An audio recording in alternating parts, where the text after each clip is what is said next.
All right, let's dive right in. Today, we are going to tackle a super common problem, but we're going to look at it in a completely different way. We're going to ignore all the usual advice and just focus on the pure mechanics. The actual physics of what's going on. So, what on earth does a golf club have to do with a perfect explanation? Well, today, it's our test subject. We're using it to explore a really simple idea. If you want to truly solve a problem, you have to understand the mechanism underneath it all. This isn't really about golf, it's about a way of seeing things clearly.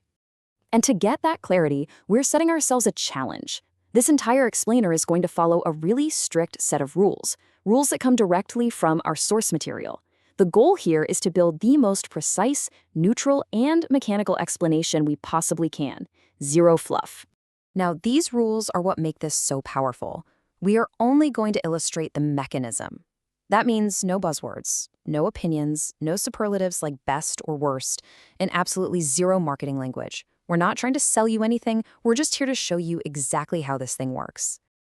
Okay, with those rules in mind, let's meet our subject, the surface of a golf club. It's something you've probably seen 1,000 times, but we're about to look at it in a way you probably haven't before. We're going microscopic. So, let's zoom in. And I mean really zoom in. We're moving right past the overall club head and focusing on the geometry of its face, because this is where the action happens. And that brings us to the central mystery, right? You see these grooves on every club, but what are they actually doing down there? At that split-second moment of impact, what is physically happening inside these tiny engineered channels? To answer that, we have to introduce the two main characters in our little mechanical story. On one side, you have the precise, engineered geometry of the club's grooves. And on the other, you have the stuff they run into on every single swing. Sand, soil, grass, debris. First, let's get our sense of scale. A typical groove on a club face has a very specific width.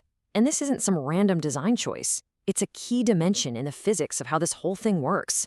It's the first piece of our puzzle. Okay, now let's introduce our first bit of debris. A single grain of sand. Well, a typical sand particle has its own size, its own diameter, and right away you can probably start to see the potential for a mechanical mismatch here. Is the particle bigger than the groove? Smaller? Does it fit just right? But then, what about soil? See, soil particles, especially things like clay, are dramatically smaller than sand grains. We're talking orders of magnitude smaller, which means they're going to interact with those exact same grooves in a completely different way. And this table just lays it all out perfectly. When you put them side by side like this, the huge difference in scale becomes so obvious. You've got this one fixed groove width, and it's colliding with debris of totally different sizes. This relationship, it's the key to everything that's about to happen. So now that we get the geometry and the scale of all the players, let's look at the action itself. What is the actual physical mechanism that causes all that junk to get stuck in those grooves in the first place? Well, it happens in 3 really distinct steps. First, you get that massive, instantaneous force of impact. Second, that force literally compresses the debris, the sand and soil, smashing it between the ball and the club face. And then third, that incredible pressure physically lodges or embeds those tiny particles deep down inside the grooves. And this brings us to the big aha moment of this whole explanation. Because if we really understand that embedding mechanism, we can now see with perfect clarity why the most common solution for a dirty club just doesn't work. I mean, think about it. We all do it, right? After a shot, you grab a towel, you give the club face a quick wipe, and the assumption is, well, a wipe cleans a surface. And you know what? That's generally true. It's great at removing things that are sitting on top of a surface. But here's the crucial point. The contamination isn't on the surface.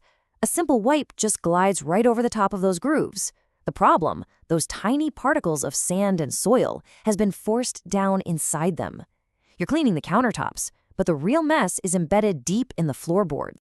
So let's zoom back out for a second, because this was never really just about golf clubs, was it? It's about a way of thinking. It's about learning to look past the obvious surface-level issue to find the real mechanism that's at work underneath.